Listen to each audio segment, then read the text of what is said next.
No, you can't come in. We don't want any.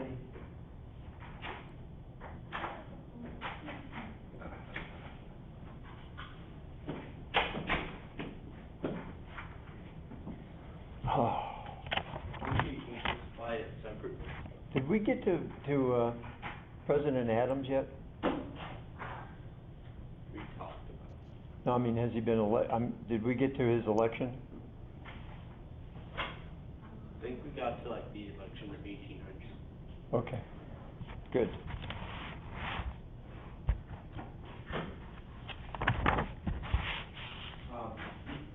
I thought I had it in line.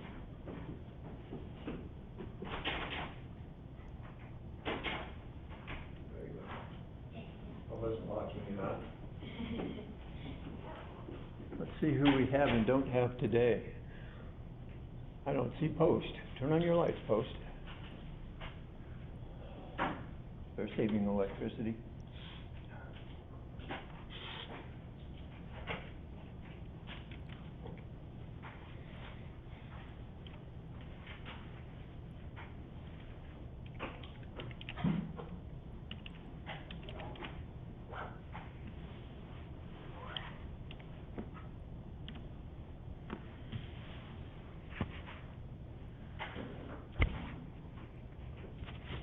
Maybe I talked about why I called the election of 1800 the Second American Revolution. Did I mention that? Or I said I was going to explain that? That's kind of causes me to remember a little bit.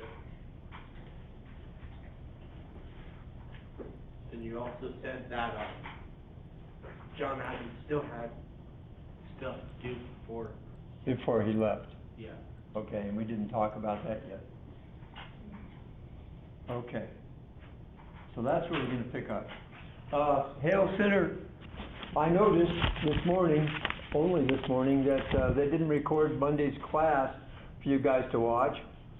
So I sent you a link so that you can watch the 10 o'clock Monday class and catch up with us. You really need to do that. Goodness gracious, this light on here is messed up.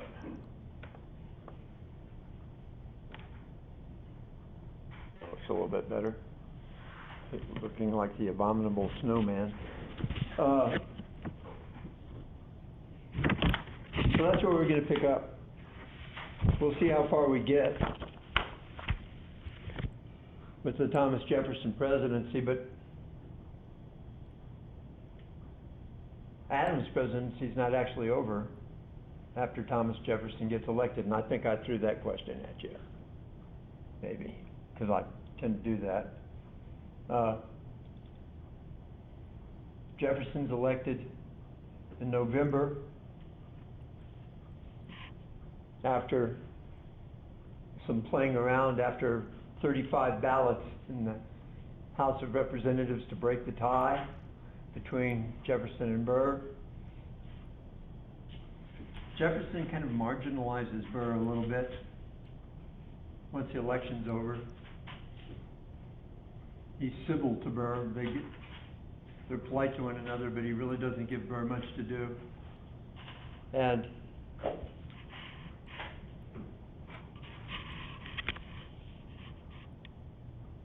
Burr is kind of an interesting mystery. I'm going to look for something. See if I can find it for you about Aaron Burr.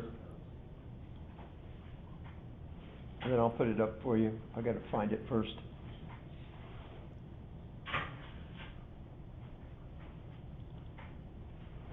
I'll put it in notes and readings for you.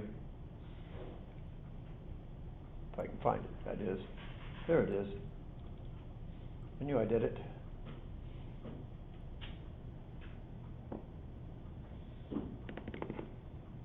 There's a quiz up. I put another quiz up.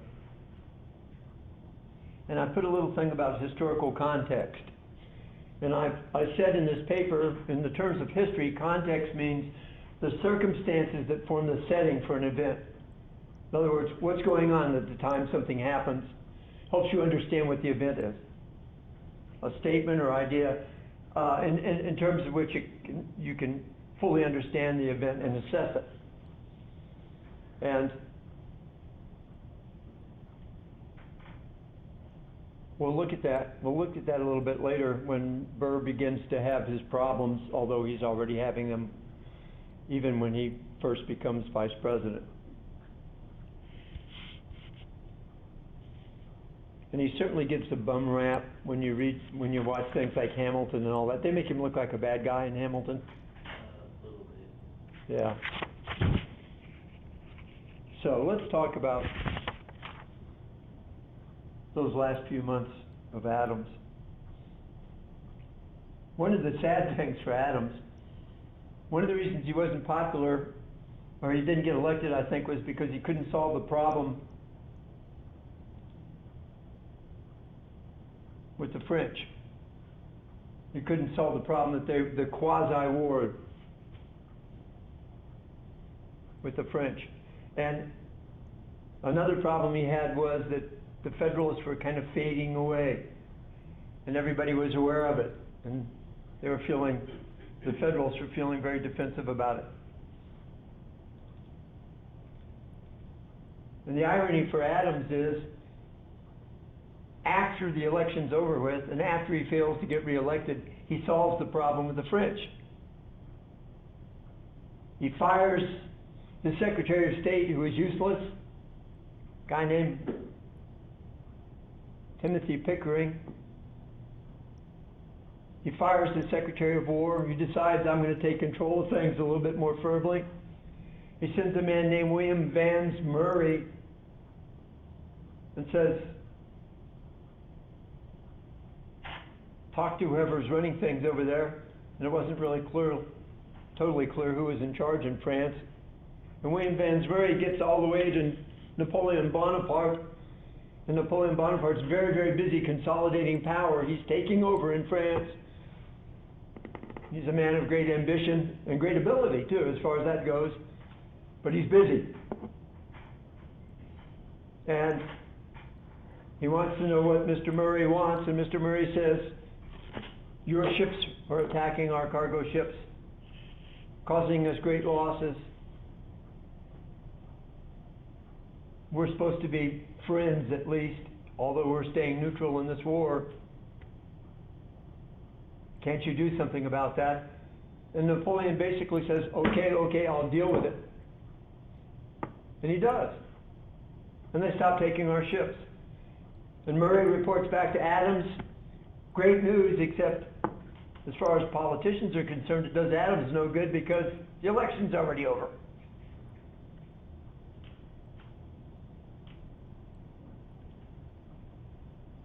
Kind of ironic. Adams did things not for a political reason, but he did things because he thought they were right.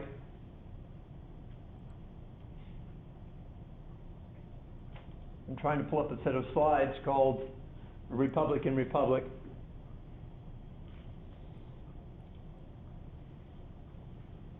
See if I can get them to come up on the machine here, so everything works. Yeah, there you go, the last days of Adams. I mean, he didn't die or anything. He was just out of office. We tend to kind of forget the presidents after they're gone. He was a lame duck Federalist with a Democratic Republican president waiting in the wings, waiting to come on the stage.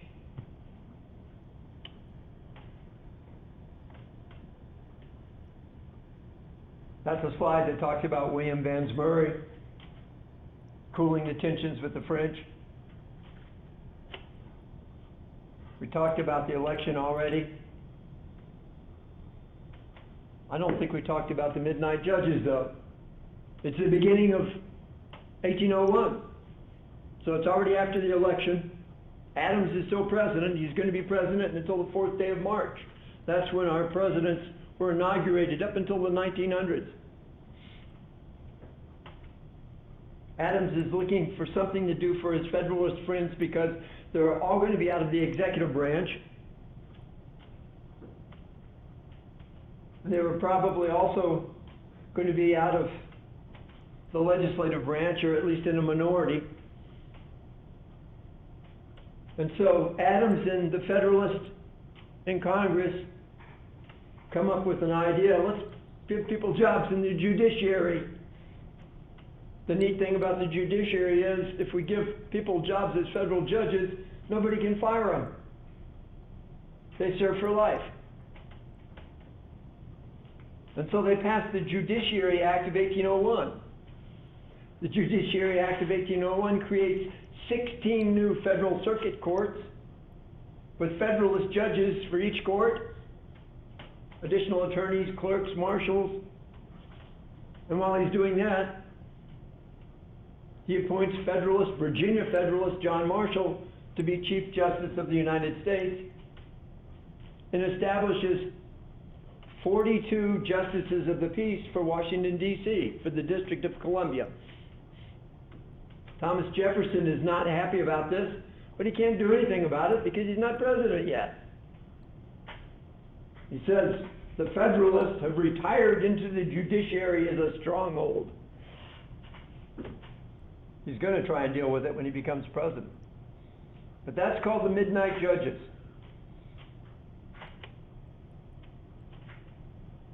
Now what do we have? Well, we have a country within 10 years we'll have 7.2 million people in the country. It's going to grow from 5.2 million to 7.2 in the 10 years or so of the first Democratic Republicans in office, being Jefferson and the beginning of Madison's presidency. 20% of the population are slaves from Africa. Children under 16 are the largest group in our population. Apparently we're reproducing rather quickly. People identify not with the country as a whole, but with their own regions. And there's some people who are already threatening to secede from the Union because they're not getting their way. Namely, some Federalists who feel like their importance is fading away. That's what our country looked like. The green was either states or territories. You see the Northwest Territories, Ohio Territory, Indiana Territory. Of course, that's going to be broken down into a number of different states. By 1800, the Louisiana Territory, which went roughly from the Mississippi River all the way to the Rocky Mountains, is going to be back in the hands of the French. Whoops, thought that belonged to Spain. Well, Napoleon leaned on the Spanish. He's about to take over Spain. He leaned on the Spanish and persuaded them to sell the Louisiana Territory to him, including New Orleans. A little bit later on, that's going to worry us. But for the time being, Spain doesn't move into the Louisiana Territory, and there's not many people in the Louisiana Territory to start with. France is not there, Spain's not there really in any big numbers except New Orleans. Way out west, there's another territory called Oregon Country, claimed by Spain, claimed by the United States, claimed by Britain. On this map, it doesn't mention somebody else that claims it too, and that's the Russians. Because you see, the Russians, if you extended this map a little bit, you'd see that the far eastern part of Russia is very, very close to what we call Alaska now, and to the northwest. Remember, that's where that theoretical land bridge was supposed to be that the American Indians crossed over to get on to North and South America. New Spain extended all the way up to about 42 degrees north latitude, but the Spanish weren't really in any great numbers along the west coast of North America. Maybe somewhere between 5,000 and 8,000 people. That's a big, big territory. 5,000 or 8,000 people disappear in it. And down where, in the area that we call Texas now, probably less than 1,500 people of European origin. So that wasn't particularly settled at all, but it was claimed. So, this is what Thomas Jefferson's gonna have to work with. By the way, our agriculture is still the main form of income. Shipping's starting to build up, but we're having a little trouble because of the French issues. Most of our big cities are seaports associated with international trade. Otherwise, big cities just don't play an important part in our country. The South doesn't have any big cities. The biggest cities in the South, Charleston, and it had, if they're lucky, 20,000 people in it. We're just beginning to look at industrialization and that sort of thing. Okay. Background of Thomas Jefferson, lawyer, served in the House of Burgesses, architect, engineer, inventor. He designed his own house. Declaration of Independence, he wrote most of it. He's one of the people that founded the University of Virginia. He'd been our ambassador to France. He'd been our first Secretary of State, that was under George Washington, until he quit in 1793. He'd been Vice President under John Adams. It's a funny thing because John Adams and Thomas Jefferson were pretty much friends until John Adams became president, and then their friendship started to fade really quickly because they had widely divergent points of view as far as politics were concerned. I think Thomas Jefferson understood politics better than John Adams did. John Adams was just an earnest, hardworking person who did his best and tried to maintain the dignity of the office of president. Thomas Jefferson wasn't big on dignity. He didn't like dressing up. He didn't like speaking in front of Congress. He was eloquent when he wrote. When he spoke, he was uncomfortable. He didn't have a really great speaking voice. This is some of his cabinet members.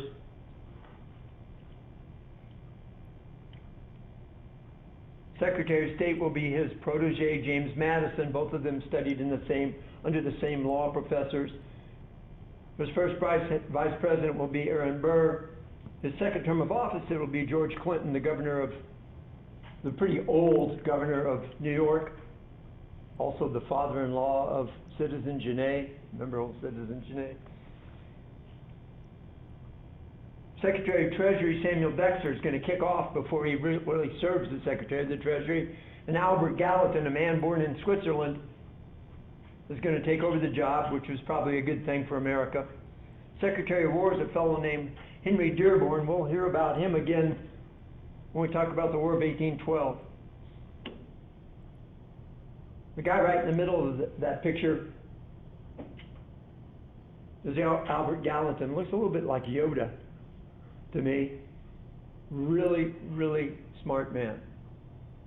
As secretaries of Treasury go, he was in office longer than any Secretary of Treasury in the history of the United States. He held the office for 13 years.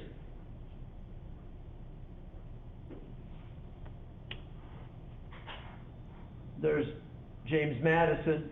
We called him the father of the Constitution, key author of the Bill of Rights. He was an anti-federalist, even though he believed in the need for a constitution. He contributed to the Federalist Papers, strangely enough, even though he was an anti-federalist. He participated in the Compromise of 1790 that set up the Capitol down on the Potomac River, across from Alexandria, Virginia, and adjacent to Maryland. He was one of the authors of the Virginia Resolves. He was the party that was sued in Marbury versus Madison. We'll talk about that. Participated in the Louisiana Purchase, we'll talk about that. And eventually he's going to become the 4th president of the United States, and we'll talk about that. Governor James Monroe of Virginia fought in the Revolutionary War, was our ambassador to France in between 1794 and 1796. Washington fired him because he got too friendly with the French, and Washington didn't think he was firm enough with the French. The French loved him, by the way. He's a good friend of Thomas Paine, the guy that wrote Common Sense and the Crisis. He's a good friend of the Marquis de Lafayette. Served twice as governor of Virginia. And he's eventually going to become Secretary of State, Secretary of War, and then the 5th President of the United States. So what you're seeing is a whole lot of pretty lofty people who are going even higher.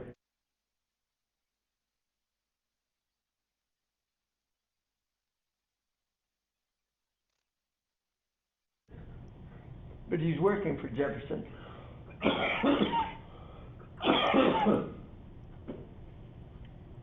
We'll talk about him later. Meriwether Lewis, he's Jefferson's, I guess you call him a personal secretary back then. I think you call him his chief of staff now. As a young lieutenant, he'd gone to help put down the Whiskey Rebellion, along with General Morgan. He's the guy that's going to plan out the big expedition all the way to the Pacific, the Lewis and Clark expedition. Robert Livingston, a New Yorker, one of the drafters of the Declaration of Independence, along with Thomas Jefferson, was our Secretary of Foreign Affairs before we had a Secretary of State, before we had a Constitution. He's the man that administered the presidential oath to George Washington when he first took office. Our ambassador to France at the time of the Louisiana Purchase. Okay, what's Jefferson like?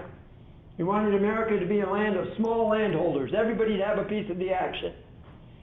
He didn't like big cities. He didn't like crowds. It's kind of funny because he didn't like big concentrations of people, and yet he believed in things like industry. That's kind of a dichotomy. How can you have industry if you don't have a concentration of people? He was afraid of international entanglement, and yet he got involved in it all the time. He was very interested in Western lands, even though we didn't own them all, out west of the Mississippi, because he believed everyone should have a piece of land. And yet he didn't believe that presidents could do things that weren't specifically given to them as duties under the Constitution. He wanted to have a minimal, frugal government, and he's going to do away with our armed forces pretty much. And yet, he's going to get involved in conflicts. He's opposed to slavery, and yet he owns slaves. That's a little bit confusing, isn't it? Yeah. You got kind of a split personality there. He didn't like ceremonies, he didn't like formality, he didn't like dressing up. If you knocked on the front door of his house, and people actually could back then, can you imagine trying to knock on the president's front door now? He might show up at the front door wearing his slippers, a robe with long, tangled up red hair hanging down on his shoulders. He didn't believe in wearing wigs either. But he understood politics, and he knew that somehow or other success would depend on his cooperation with Congress. And he worked hard at that, even though he didn't like standing up and speaking before them. So he wrote a lot of things to Congress. Right off the bat, let's talk about domestic issues. First of all, he's thinking, when I get to be president, I'm doing away with the national bank. I don't like the idea of a national bank. Remember, he argued against the national bank when he argued with Hamilton and kind of lost the fight. So now he's thinking, I'm going to get rid of it. But Albert Gallatin goes to him and says, Mr. President, I really wish you wouldn't do that. If this country is to develop, we need a stable currency, we need a stable economy, and we can't achieve that without a national bank. And give Thomas Jefferson credit for this. He listened to people who knew what they were talking about, and he was smart enough to figure out who knew what they were talking about. And so he followed Gallatin's advice, and he kept his hands off the national bank. That doesn't mean he didn't go after the courts. He was really angry that John Adams had stuck all the Federalists in all the federal courts. He couldn't get rid of the Chief Justice because the Chief Justice was there for life. But he got Congress to pass in 1802 another Judiciary Act, repealing the Judiciary Act of 1801. So they're doing away with all those extra circuit courts, but they can't fire the judges because the judges are all judges for life. Kind of a half victory, huh? Glass half full or half empty, depending on how you looked at it. And then his administration gets embroiled in a big court case, and you better remember this one. Put stars next to it, put lines under it, and circles around it. It's called Marbury versus Madison, Madison being the Secretary of State.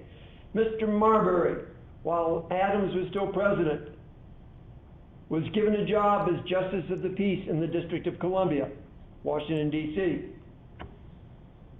In order to actually begin doing that job, he had to get a commission from the president. The president signed it, dropped it off on the desk of the Secretary of State, and the Secretary of State never got around to giving it to Mr. Marbury. So when Mr. Madison comes into the office of Secretary of State, there it is on the desk, Mr. Marbury saying, may I have my commission, please? Mr. Madison saying, commission. I haven't seen your commission, but I'll look around for it. And that commission kept finding itself to the bottom of the pile of things on Mr. Madison's desk. He wasn't in a hurry to give that man a commission, considering what they thought about all the Federalists in office. Finally, Mr. Marbury is going to sue. He's going to the Supreme Court to sue the Secretary of State, to ask the Supreme Court, issue a writ of mandamus, ordering the Secretary of State to give me my commission. And the verdict of John Marshall's Supreme Court was very interesting. You'd think, John Marshall was a Federalist, remember? You'd think he would support this Federalist guy demanding his commission. But John Marshall's court said, yes, you're absolutely right, Mr. Marbury, you deserve that commission, it's rightfully yours. But the Supreme Court can't tell the executive branch how to do its business. That's a breach of the separation of powers. We don't have the power to tell the president what to do. So I'm sorry. And the argument is, well, but the Judiciary Act of 1789 says you can do that. And Mr. Marshall's court says the Judiciary Act of 1789, which says that, Section 13 of the Judiciary Act is incorrect because it contradicts the Constitution of the United States. In short, it's unconstitutional, and therefore it is null and void. It is not valid. So Jefferson and Madison win the case, but John Marshall has established a new precedent that the Supreme Court can review federal law and determine its constitutionality. It's called judicial review of federal laws. This is probably the single most important precedent in the history of the Supreme Court because it sets what the main job of the Supreme Court will be from that day to this day. Almost every ruling in the Supreme Court tells you one thing. It's either constitutional or it's not constitutional. That's what they do. They interpret the Constitution. And that court case set that precedent, which has lasted ever since. Probably the most important precedent in the history of the Supreme Court, because it sets the function of the Supreme Court.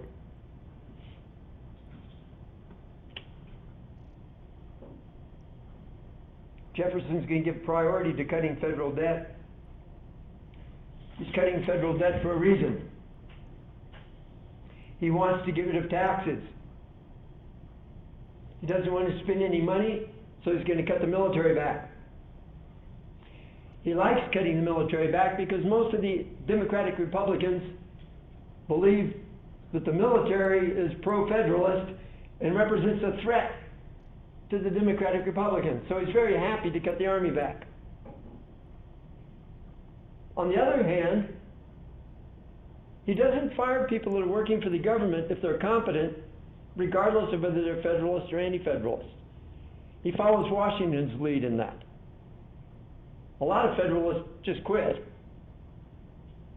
Some really ambitious Federalists see the writing on the wall and they switch over to being Democratic Republicans to keep their jobs.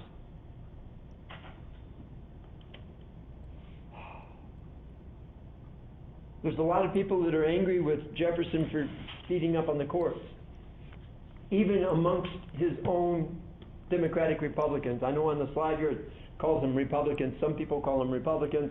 Some people call them Democratic Republicans. Some people call them Jeffersonians. All the same thing. They are not like the modern Republican Party by any means. They're not really a party. They're a faction. There's going to be some argument over the slave trade.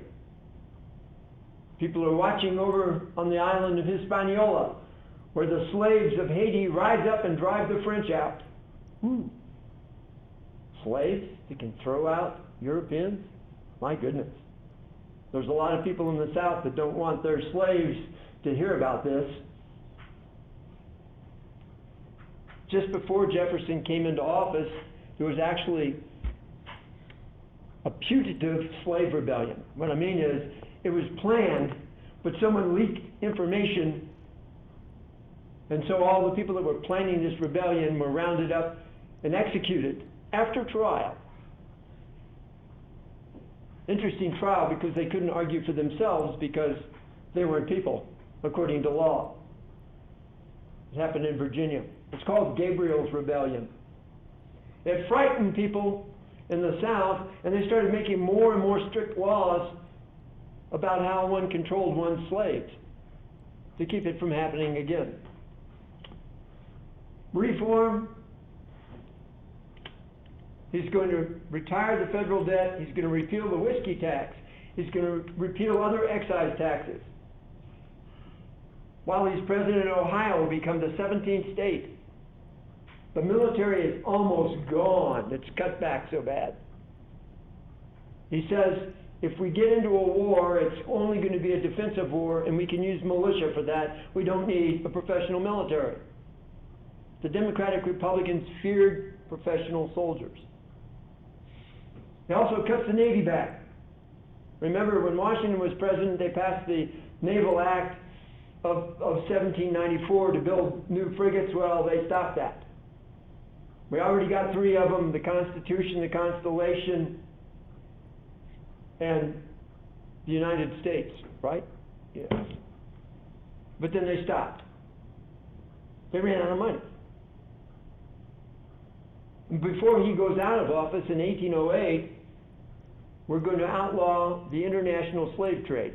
Doesn't outlaw slavery, it just means no more importing slaves from Africa. Maybe a little bit later on we'll talk about the significance of that.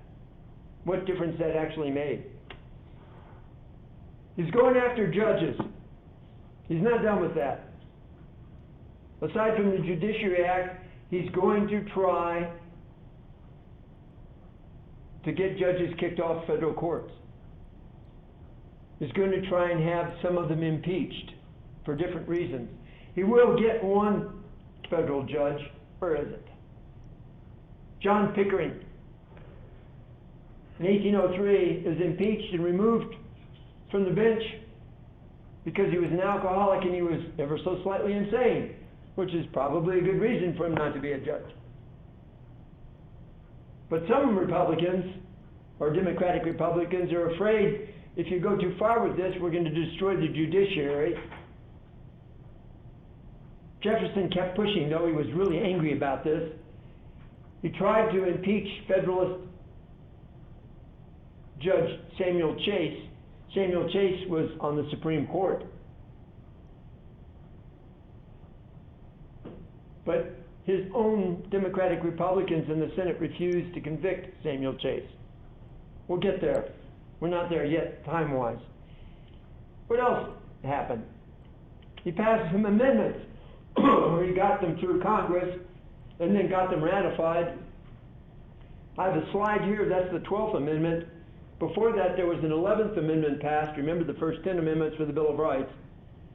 The 11th Amendment had to do with whether a private individual could go into another state and sue that state, a state that was not his own. And the 11th Amendment makes that impossible. You have to go about it in a different way.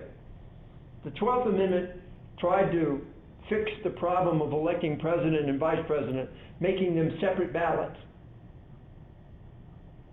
So you couldn't have an incident like you did when Adams was elected and Jefferson became the vice president. That happened in 1804. Now, one of the things that we start seeing is political parties are beginning to develop. We've got factions. They're not really parties the way we understand parties nowadays. They didn't have a chairman or anything like that.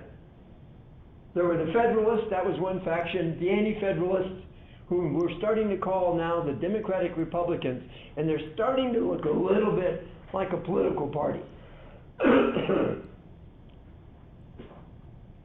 The Federalists had a really extreme wing up in Massachusetts. They called them the Essex Junto. Junto just means a club or a group of people. These are the really hardline Federalists. They supported the economic policies of Alexander Hamilton. They were feeling very, very defensive about the fact that the Federalists were getting weaker and weaker. They're going to get pretty extreme. They're going to ask Alexander Hamilton to become their leader, but he refuses because he thinks they're up to no good. Their leader was Timothy Pickering. You may remember his name. He replaced Thomas Jefferson as the Secretary of State when Jefferson quit. Or no, but actually there was another guy in between them. But he was Secretary of State under Washington, and he was Secretary of State under Adams until Adams fired him. Another leader was the Chief Justice of the Supreme Judicial Court of Massachusetts, a fellow named Theo Parsons. They're going to be constantly plotting this and that and the other thing all the way up through the War of 1812. We'll talk about them again. Now, in the Democratic Republicans, we have a group called the Tertium Quids. Actually, that was a pejorative. That was what people that didn't like them called them. It meant the third something or other. When people said, who are these guys?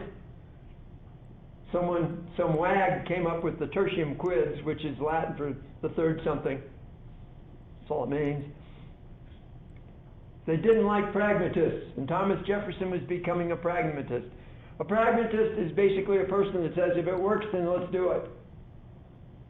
He's not so worried about ideals, he's worried about if something's practical, if it functions. They're led by John Taylor and John Randolph, both Virginians.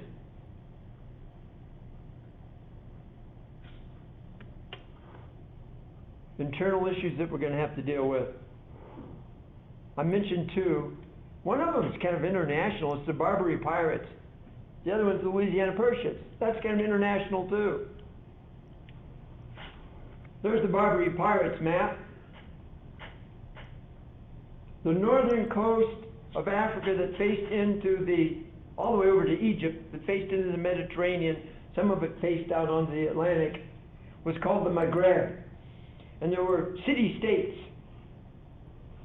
kind of cities that dominated whole areas. One was Tangier, one was Algiers, one was Tunis, one was Tripoli, one was Derna. Tripoli and Derna are both in the country of Libya now.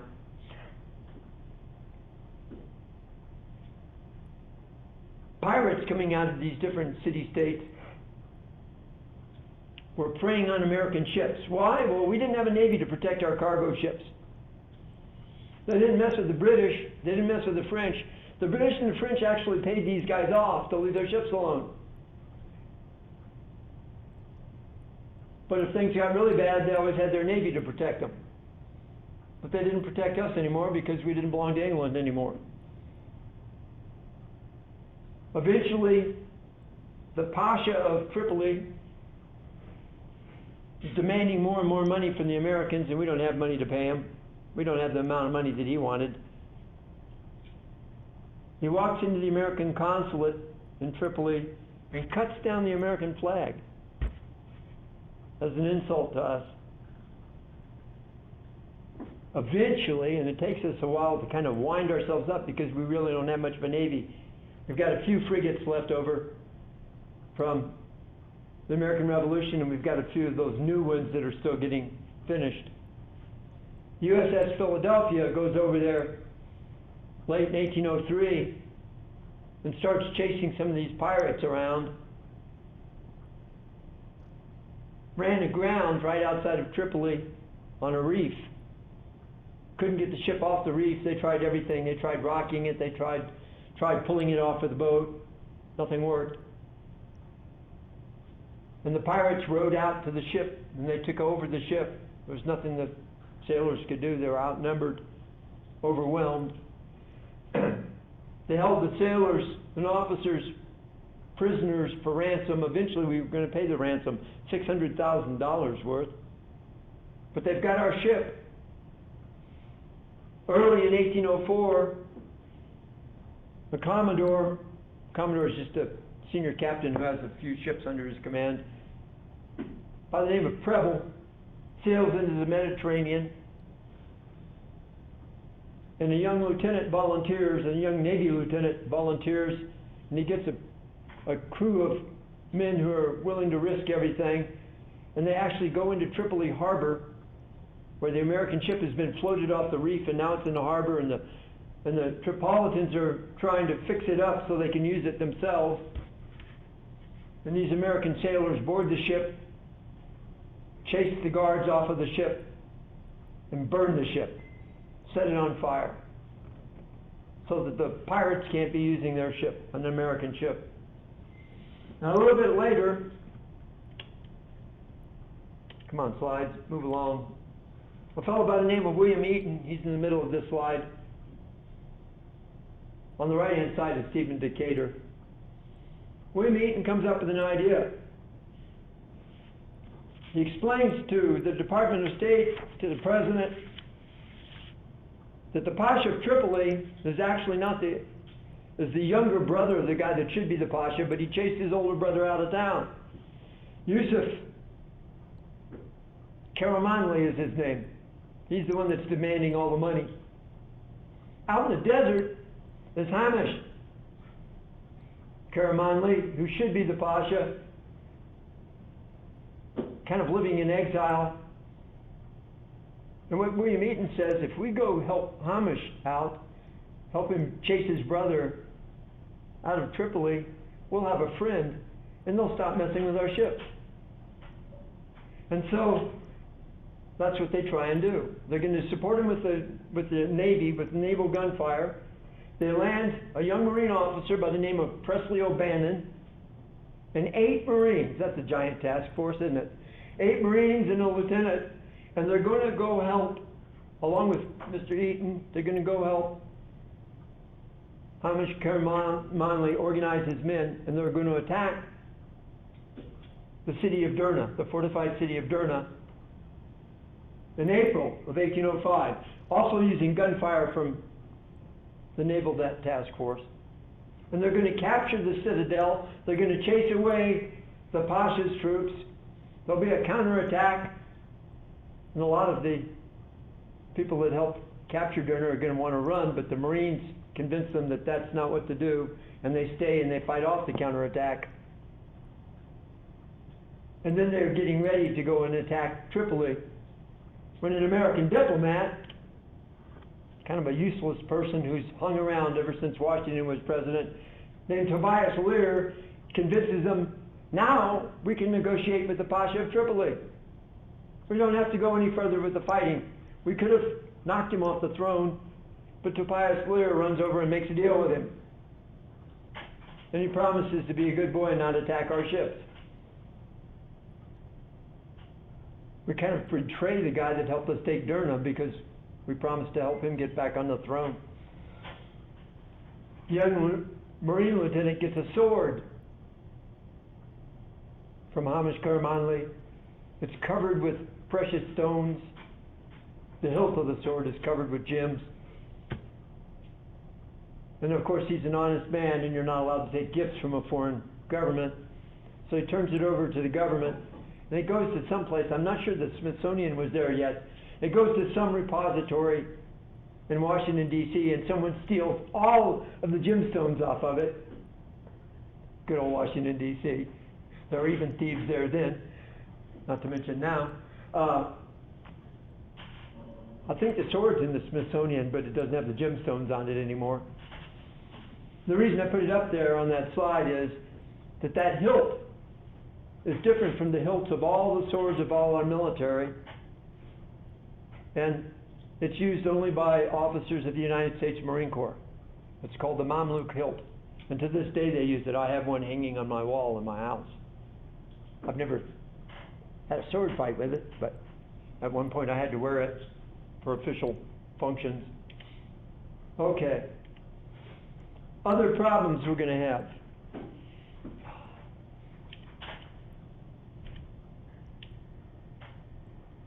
Let's talk about Louisiana. We'll talk about Indians in a while. We'll go back and talk about that. Napoleon was in charge of France.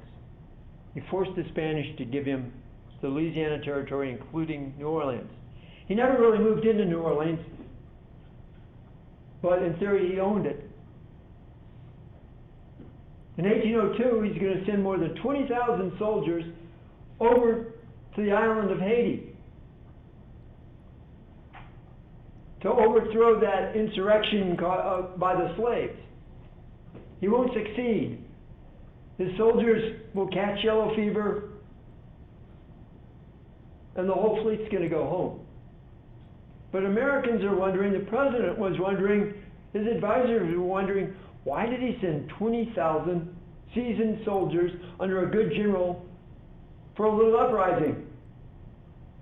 And they got to thinking, that's because he was planning on finishing that uprising and then moving into New Orleans. And the president got very uncomfortable about that, and he told his ambassador, Mr. Livingston, I want you to go to Napoleon, and I want you to offer him, well, let's say up to $13 or $14 million to sell us New Orleans. We don't want the French sitting at the gateway to the Mississippi River. Livingston can't get to see him. So Jefferson sends former American ambassador to France, James Monroe, over there to help Livingston. Monroe was very popular with the French. And the long and short of it is, Napoleon says, I'm busy with other things. Here, take it all. $15 million, I need some money. $15 million, I'll sell you the whole Louisiana Territory. What a bargain. Now, Jefferson's conflicted. Why? He really wants that land. But on the other hand, he's an anti-federalist, and they don't believe in the president doing things that he doesn't have the official power to do. But enough of his friends convince him it's a good idea, get that land. It's a bargain. The Tertium Quid, his own Democratic Republican party or group, faction, they say, what are you doing? You can't do that. You're not allowed to do that under the Constitution. The Essex Junto, those hardline Federalists, say the same thing. They've got a different reason. They don't want them to get all this Western territory because they don't want our population to move west because they need workers for their factories and things like that, and they don't want them to go away. So what Jefferson has to do when he finally decides to go through with it is he has to get enough of the people from the Democratic Republican faction that are more moderate and enough of the people from the Federalist faction who are more moderate and put together a little coalition that gives him enough votes to approve the money to authorize him to buy the Louisiana Territory. And he does that, in the spring of 1803, and it's formalized at the end of the year. $15 million for everything from the Mississippi to the Rocky Mountains. Now, you should think about this. I know we're running short on time. What did we really buy? There wasn't anybody living up there. Basically, what we were buying was exclusivity. We had the exclusive right to try and take that land away from the Indians. Nobody had surveyed it or anything like that. All we were doing is, now the French won't mess with it, the Spanish won't mess with it, it's up to us.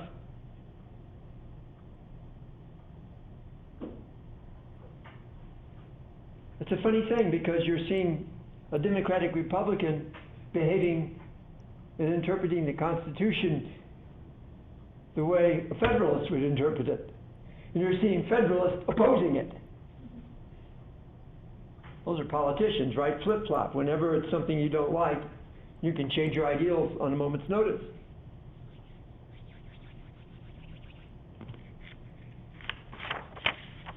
We'll talk about some other issues when we start up next time. But I will tell you about this territory. Very quickly, he's going to send an expedition that's going to go across this territory, over the Rocky Mountains, all the way to the Pacific Ocean, to collect scientific data, flora, fauna, plant life, animal life, observe the people that lived out there, see who was hostile, who was friendly, see what land could be used for agriculture, see what kind of route you could follow to get out to the west. They're going to go up the Missouri River, remember that, the Missouri River, all the way to the Rockies almost. On the other side of the mountains, they're going to go down the Columbia River. Along the way, about halfway out, before they get to the Rockies anyway, they're going to hire a French trapper to be a translator for them. And the trapper comes with a wife, ever so slightly pregnant, and her name is Sacagawea. And although her husband does most of the interpretation for them, she acts as sort of an ambassador for them, so that when they bump into different Indian groups, she explains to them that these men mean no harm, and they're just looking.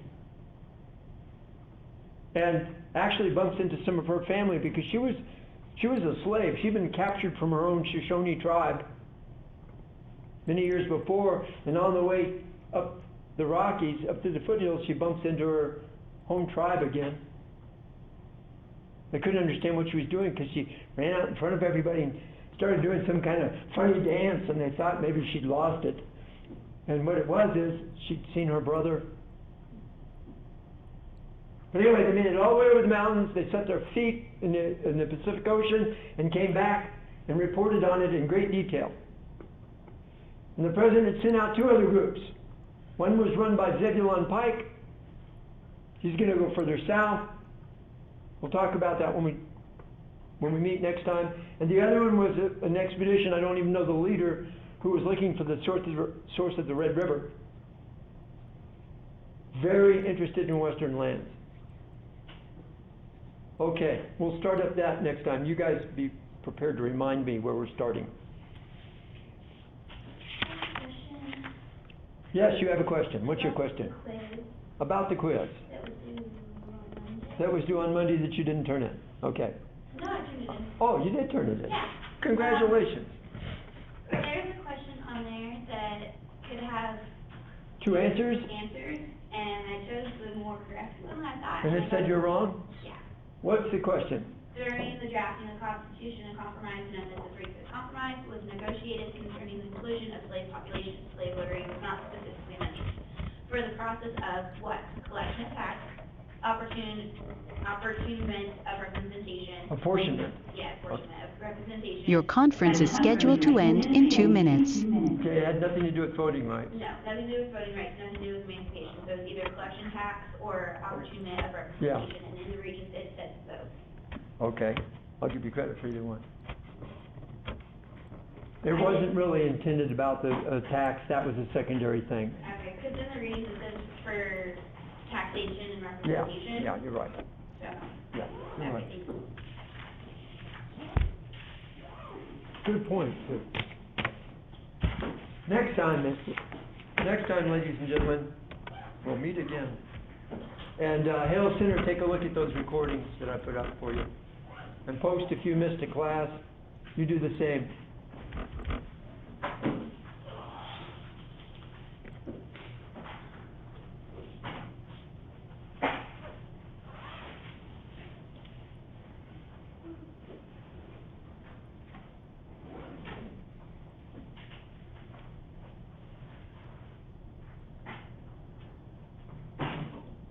Have a good day. You do the same.